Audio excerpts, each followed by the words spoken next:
வணக்கம் மக்களே, இன்றைக்கி வந்துட்டு பார்த்தீங்கன்னா சண்டே. ஸோ அதுதான் வந்துட்டு சாப்பிட்ட போயிட்டுருக்கோம். ஓகேவா? ஸோ பிரேக்ஃபாஸ்ட் என்னன்றது தெரில. பிரேக்ஃபாஸ்ட் ஐ திங்க் இன்றைக்கி ஆலு பரோட்டான்னு நினைக்கிறேன்.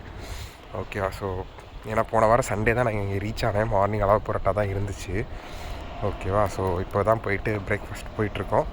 ஸோ போயிட்டு சாப்பிட்டு நான் உங்களுக்கு சொல்கிறேன் என்னென்ன பிரேக்ஃபாஸ்ட் இருந்துச்சு அப்படின்னு சொல்லிட்டு.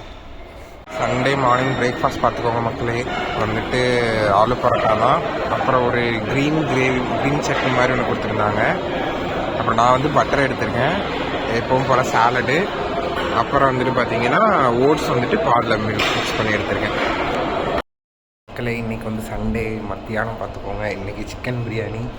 ஸோ போய் சாப்பிட்டு பார்க்கலாம் எப்படி இருக்குது அப்படின்னு சொல்லிட்டு. ஆக்சுவலாக மார்னிங் பிரேக்ஃபாஸ்ட் ரொம்ப நல்லா இருந்துச்சு. Aloo parotta with butter and chutney பார்த்துக்கோங்க. அது வந்து புதினா சட்னி மாதிரி இருந்துச்சு. ஸோ அது ரொம்ப நல்லா இருந்துச்சு. ஸோ ஆஃப்டர்நூன் சாப்பிட்டு சொல்கிறேன் எப்படி இருக்குன்னு சொல்லிட்டு. இது பார்த்திங்கன்னா நம்ம ஏரியா பிரியாணி மாதிரி கிடையாது.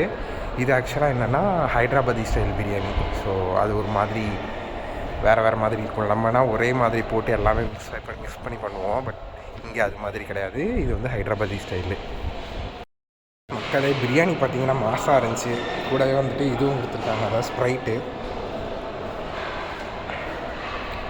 ஸோ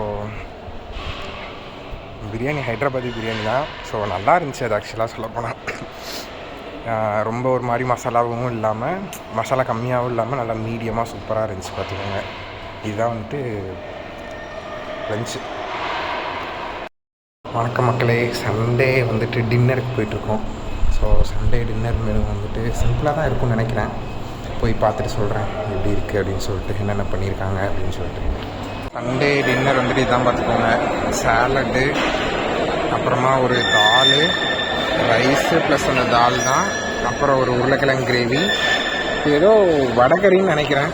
ஸோ வடகறி ப்ளஸ் வந்துட்டு சப்பாத்தி. ஸோ இவங்க சப்பாத்தி எப்போவுமே நல்லாயிருக்கும், நல்லா ஃப்ளஃபியாக வந்துட்டு டேஸ்ட்டாக இருக்கும், மெலிசா. ஸோ சப்பாத்தி பிடிக்கிற மாதிரி ஈஸியாக வந்துடும். ஆனால் டியூஸ்டேவோ வெனஸ்டேவோ வந்துட்டு மார்னிங் ரொட்டி போடுவாங்க. அதுதான் பார்த்திங்கன்னா கொஞ்சம் டஃப்பாக இருக்கும் பிடிக்கிறதுக்கு.